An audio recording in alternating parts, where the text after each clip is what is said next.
Bom dia para todo mundo. Usando aí outra ferramenta para transmitir essa aula, esse plantão, né?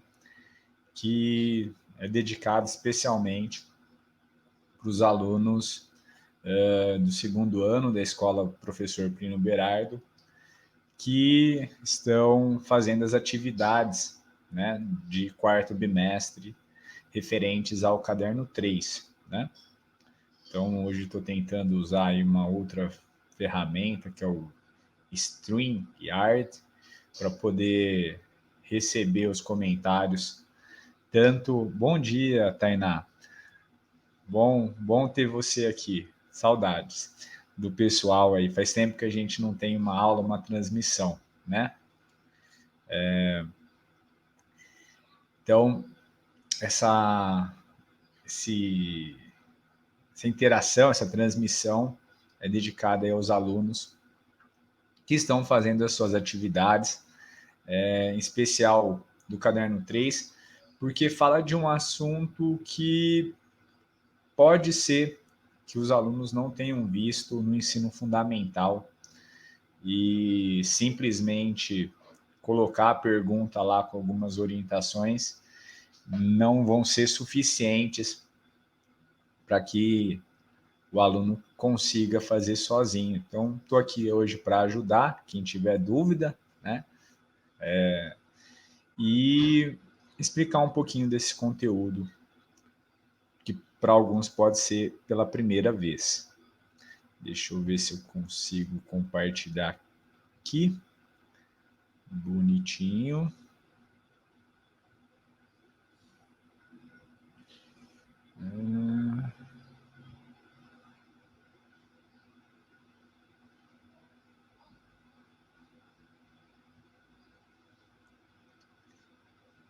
Creio que sim, vai ficar melhor assim. Aí. Então, vamos começar aí, então, essa aulinha referente a, ao conteúdo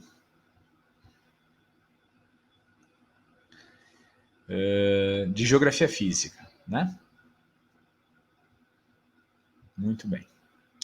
Então, essa representação ela foi feita no final do século XIX, se eu não me engano, por um italiano, né? E nessa representação, como vocês podem ver, o continente americano ele está ligado ao continente africano. Na segunda representação, né, aparece a formação do Oceano Atlântico e a separação dos continentes, a África e a América do Sul, né? Tal qual a gente conhece hoje.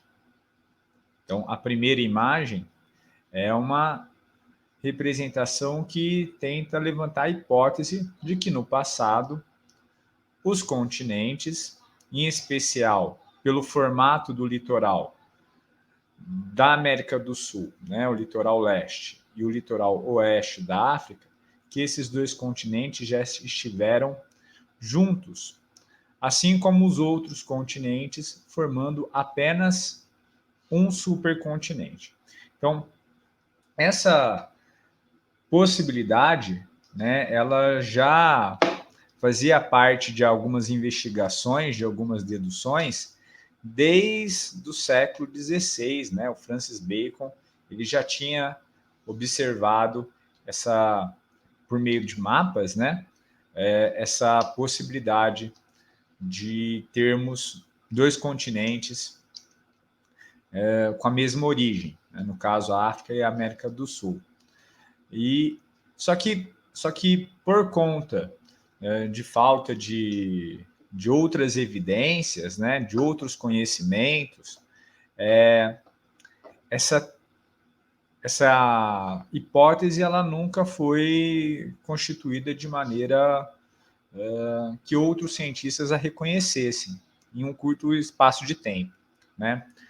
No século XX, o alemão Alfred Wegener, ele, ao estudar lá na biblioteca de Berlim, ele se depara com esses estudos, né, essas hipóteses, e ele parte para a sua investigação, né, a respeito dessa hipótese de que os continentes já estiveram juntos.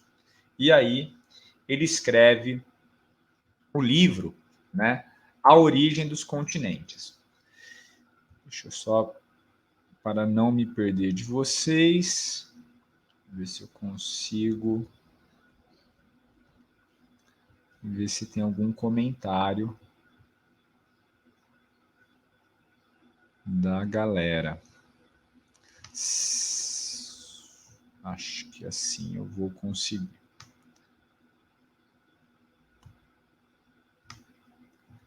Né?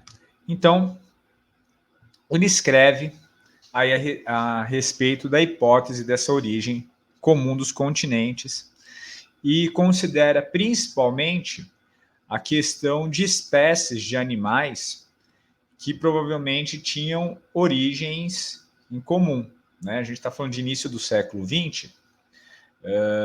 Nesse período, algumas outras teorias científicas importantes já haviam sido estabelecidas, como, por exemplo, a teoria da evolução do... Poxa vida, fugiu o nome.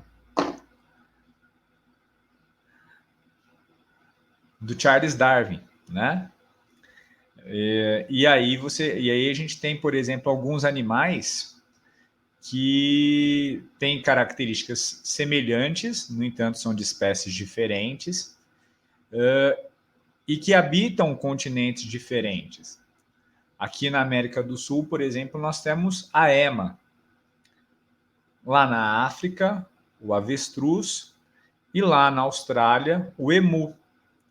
São três animais, três aves de pernas, né, bem longas, com corpo também volumoso sem capacidade de fazer voos de longa distância. Né? Ou seja, como se explica três animais tão parecidos em continentes tão distantes, né? Três animais que não voam. Cientistas em outras épocas acreditavam que haviam pontes terrestres, ou seja, em algum momento que o nível dos oceanos foi menor, esses animais teriam se deslocado. Mas, para o Alfred Wegener, a única explicação a respeito da origem desses três animais, né, a ema, o emu e o avestruz, é que eles tinham um antepassado em comum, que quando os continentes foram se separando, né, à deriva, esses animais, eles acabaram, esse ancestral comum acabou ficando isolado, né, em cada continente, e foi se adaptando, né, passando por evolução, modificações, né, se adaptando ao ambiente de cada um desses continentes. Por isso que eles guardam alguma diferença entre eles, né, mas algumas semelhanças também.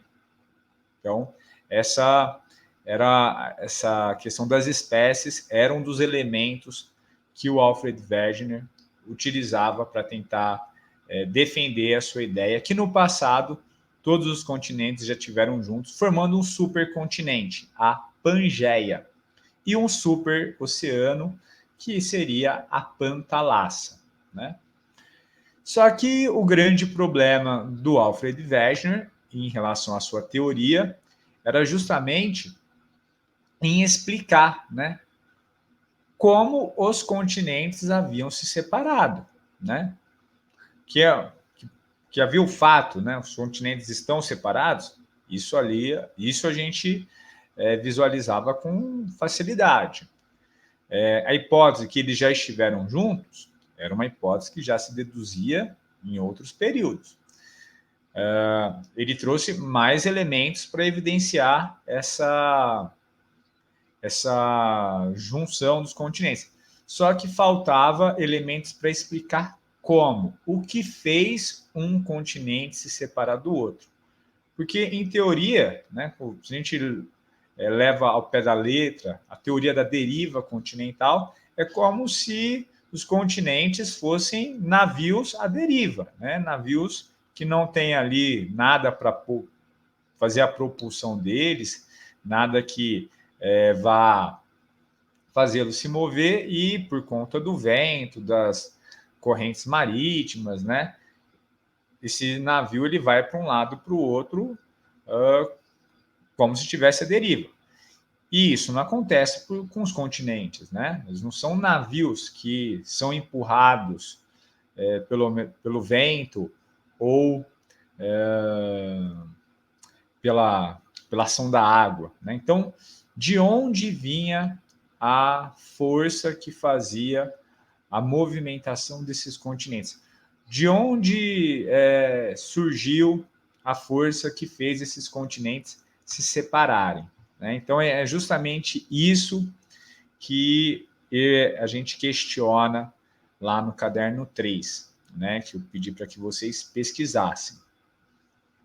Então, né, a Tainá, que está aqui acompanhando, acredito que seja ela. Tainá, para explicar a deriva dos continentes, vão se utilizar outros elementos, né? Então, por exemplo, se verificou que no meio do Oceano Atlântico existe uma cadeia de montanhas submersa, ou seja, abaixo do nível do mar. E que as rochas no meio do Oceano Atlântico, elas têm uma datação, elas têm uma idade diferente das rochas que se encontram no fundo do Oceano Atlântico, próximos ao litoral da África e da América. Ou seja, as rochas do meio do Oceano Atlântico são mais novas do que as rochas que ficam nas bordas desses continentes.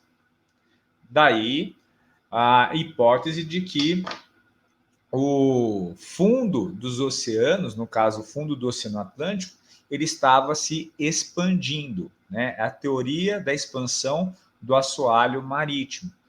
Então, ele estava se abrindo, ele estava se distanciando, e esse vai ser um elemento importante para comprovar que, de fato, ali a teoria do Alfred Wegener estava correta.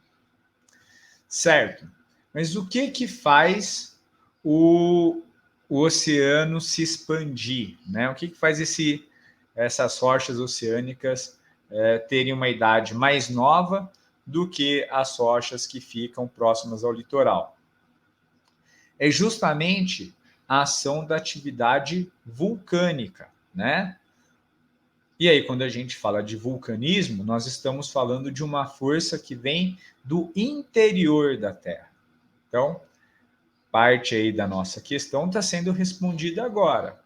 As forças que fazem os continentes se moverem são forças internas.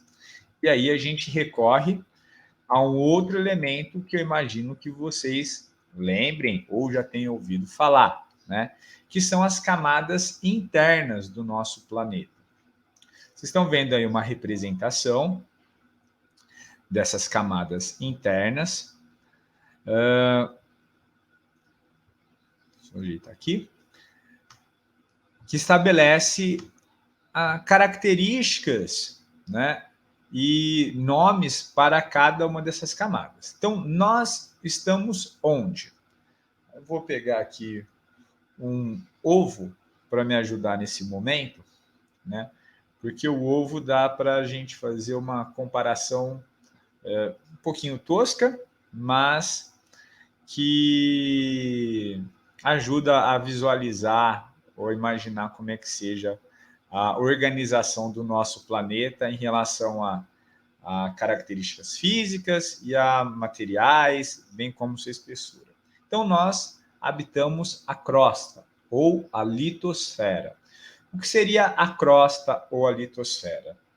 Comparando com o ovo, seria a casca do ovo, né? Fina, de certa forma frágil.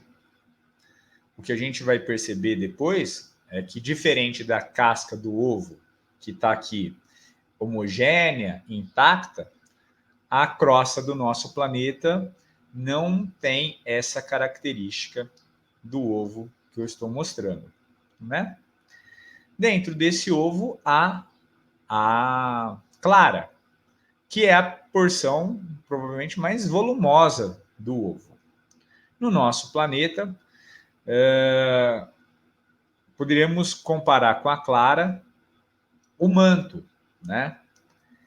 É lógico que nesse caso o manto, em algumas porções, ele vai ter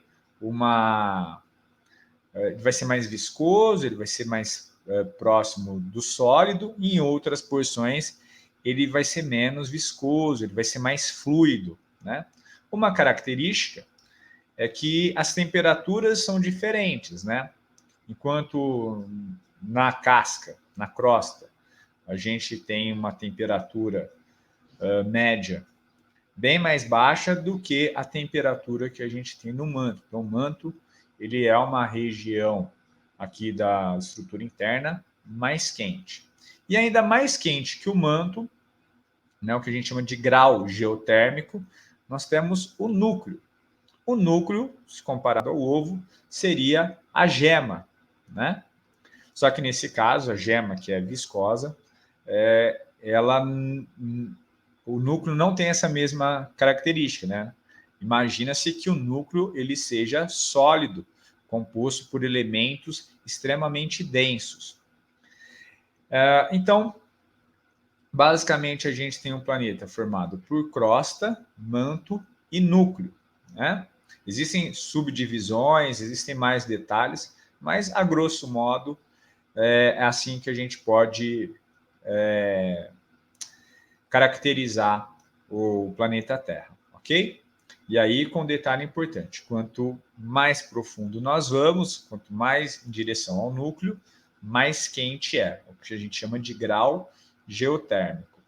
Então, esse material que se encontra no subsolo, né, que se encontra no interior do nosso planeta, ele, em alta temperatura e compostos por materiais, inclusive, mais fluidos, esse material ele pressiona a crosta, né? Ele quer sair, como se fosse o ar ali dentro de uma panela de pressão, né? Que conforme vai aquecendo, esse ar, ele, ao se expandir, ele quer sair daquele recipiente hermeticamente fechado. Assim também são os fluidos, como o magma, que se encontra no manto, que pressiona a crosta, né? Em muitos lugares, a pressão do magma sobre a crosta faz com que abram-se fissuras e esse magma venha até a superfície por meio do vulcanismo, e esse vulcanismo, e esse magma mais quente, ao chegar à superfície, ele perde temperatura, vai se solidificando e se torna rocha, né? Então, o vulcanismo, a natureza dos materiais que a gente tem no interior do planeta. Uma questão importante. Como a gente sabe as características do interior da Terra? O ser humano já viajou até lá? A gente já enviou robôs que chegaram até o núcleo terrestre? A resposta é não, né? As características a respeito do interior da Terra são hipóteses levantadas a partir de estudos ou verificações indiretas, né? Usando, por exemplo, o estudo da propagação de ondas sísmicas, que são as ondas que ocorrem, né, no interior da crosta terrestre, aquelas que, por exemplo, quando se propagam, promovem os terremotos, tá? Então, nós temos esse material quente forçando a crosta. E esse material, ele, estando quente no interior do planeta, ele se movimenta, né? Esse movimento a gente chama de célula de convecção. O material que está mais frio, ele tende a ir em direção ao núcleo, e o material que está mais quente, ele tende em direção à crosta. Esse movimento que é realizado no interior do manto terrestre, ele, além de pressionar a crosta, ele também vai fazer com que partes da crosta se movimentem. E aí, quando a gente fala em partes da crosta, a gente está falando das placas tectônicas. Ou seja, agora a teoria da deriva continental, ela já tem algumas explicações que vieram posteriormente a respeito do que faz os continentes se moverem. O que faz os continentes se moverem são os agentes internos, são as forças que vêm de dentro do nosso planeta. Que forças são essas? Né? Então, a gente pode destacar, no caso das forças internas, que estão relacionadas à questão da temperatura lá no interior da Terra, o tectonismo, que se manifesta por meio da orogênese e da epirogênese, o vulcanismo e os abalos sísmicos. Né? A energia que origina essas forças internas é a mesma, são as altas temperaturas do interior da Terra. Tá? Então, o que é o tectonismo? Né? O tectonismo corresponde ao movimento das placas tectônicas. E o que são as placas tectônicas? Então, vamos voltar aqui para o nosso ovo. Imagina que a casca do ovo seja a crosta. Só que essa crosta, como eu já disse, ela não é homogênea, né? Ela está toda rachada, ela está toda dividida por conta das forças internas. Então vamos imaginar agora que a crosta, vamos dar um zoom, vamos olhar a crosta por outra perspectiva. Né? Vamos imaginar que essas esponjas correspondem, ou essa esponja corresponde à crosta. Só que essa esponja, ela não é uniforme, ela está dividida. Alguma força interna pressionou essa crosta para que ela se separasse, ok? Então, cada pedaço da crosta corresponde a uma placa tectônica. Nós temos algumas dezenas de placas tectônicas no nosso planeta, ou seja, alguns blocos de crosta que não estão parados, eles se movimentam. Eles se movimentam tanto verticalmente, por conta da diferença de pesos. Tem placas que são mais espessas, e por isso são mais pesadas, e tem placas que são mais finas, né? E acabam sendo menos resistentes, ok? Enfim, então nós temos aqui duas placas tectônicas que podem fazer tanto movimentos verticais, dependendo do peso da densidade das suas rochas, assim como essas placas também realizam movimentos horizontais, né? Dentro desses movimentos horizontais, nós temos, por exemplo, a orogênese, que é quando uma placa, ao se encontrar com outra, um movimento que a gente chama de movimento convergente, uma placa ela acaba sendo submersa, enquanto a outra ela vai dobrando, né? Esse dobramento, ele por sua vez acaba formando as cadeias de montanhas. Então, outro elemento importante a respeito dessas teorias, a teoria das placas, a teoria da deriva continental, ela ganhou suporte quando se analisou, por exemplo, que alguns eventos como atividade vulcânica, como terremotos ou abalos sísmicos de grande intensidade e montanhas, não apareciam de maneira aleatória, né? Não ocorriam de maneira aleatória na superfície terrestre. Pelo contrário, né? Havia ali uma lógica, e essa lógica está relacionada justamente às áreas que são limites das placas tectônicas, né? São essas áreas onde esses fenômenos eles são mais intensos. Além das forças internas que atuam sobre a superfície, há também as forças externas, e essas nós conhecemos bem no nosso país, no nosso dia a dia, né? Deixa eu ver aqui se o pessoal tem alguma pergunta.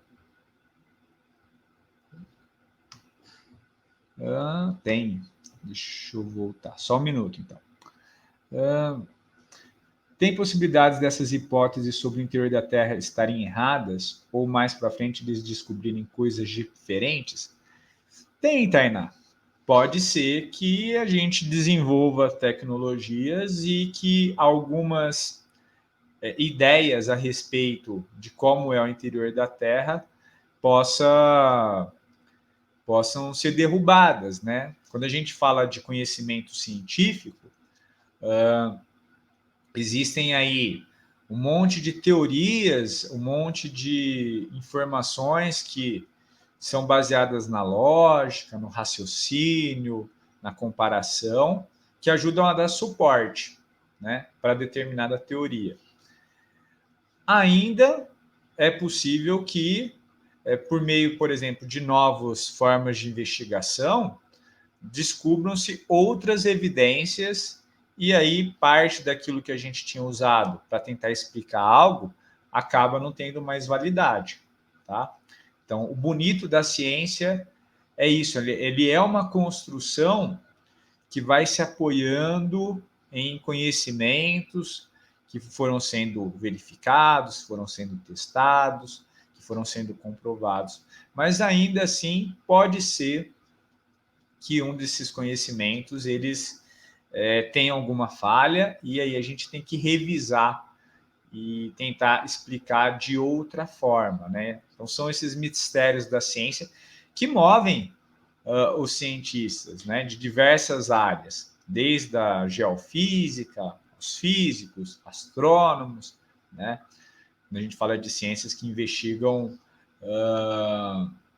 elementos que são mais difíceis de comprovar por meio da experiência, da experimentação. A própria questão aí da teoria da deriva continental, Tainá, ela é legal porque durante muito tempo essa teoria ela foi marginal na ciência, né? Não se aceitava ela, não se acreditava faltavam elementos, tipo, faltava o Wegener ter explicado como os continentes se moviam, que eles se movimentaram ao longo da história, tá, era uma hipótese, mas como? O que faz isso?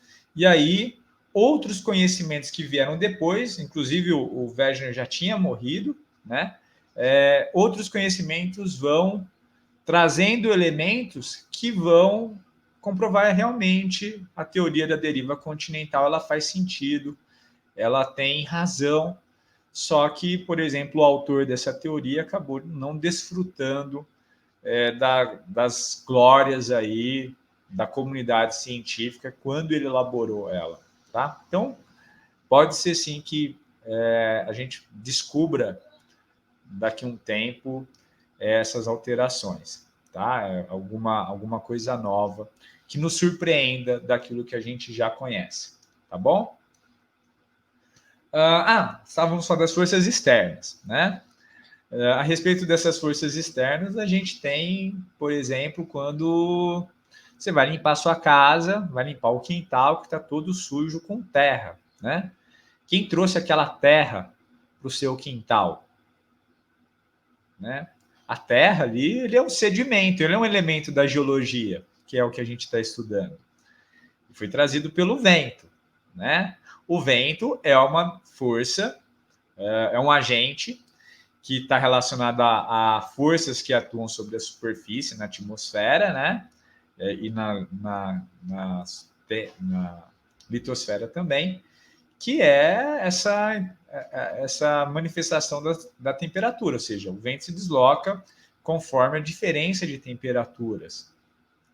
E nesse deslocamento ele carrega elementos, inclusive elementos sólidos como a terra que suja o seu quintal. E aí você, para limpar o seu quintal, assim como a natureza faz, você vai usar de outros elementos, como a água, por exemplo, ali com a mangueira. Assim, o que não é certo, né? Você usar a mangueira para varrer essa terra para outro lugar, fora do seu quintal, fora da sua casa. Assim também acontece na natureza. A chuva, os rios, as forças relacionadas ao oceano, elas também têm essa capacidade de transportar esses sedimentos, mas são forças externas, têm capacidade de modificar as características da superfície, né? Então, parece algo que é distante do nosso dia a dia, mas não é. Quando a gente compara, por exemplo, problemas como limpar a casa, como coisas que acontecem aí ao longo de milhões e milhões de anos na superfície terrestre, que é um grãozinho de areia ser levado para outro lugar, seja por conta da força do vento ou da força da água, certo? Enfim, mas a gente está falando das forças internas, né? Essas que nos interessam. Esse mapa aqui, ele mostra a distribuição das placas tectônicas no mundo, né? Então, nós, por exemplo, estamos sobre a placa sul-americana, que, pelo sentido das setas, se separou da placa africana, justamente por conta da pressão aí do magma, né? Por outro lado, do magma que está no manto terrestre. Por outro lado, a gente tem aqui a placa de Nazca, que é uma placa que fica debaixo do Oceano Pacífico e que também se movimenta. Nesse caso, ela está entrando debaixo da placa sul-americana e indo em direção ao manto, ela vai se derreter. Uma consequência desse movimento é que o relevo aqui da superfície da placa sul-americana ele vai dobrando, formando montanhas. Então, a nossa última pergunta era a respeito dos abalos sísmicos, né?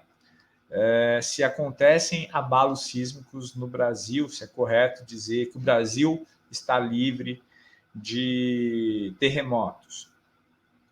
Então, toma cuidado com algumas expressões que são usadas. Às vezes, pessoal, o Brasil ele não tem terremoto porque ele está longe da placa tectônica. Na verdade, nós estamos longe do limite da placa tectônica, né? Da área de encontro.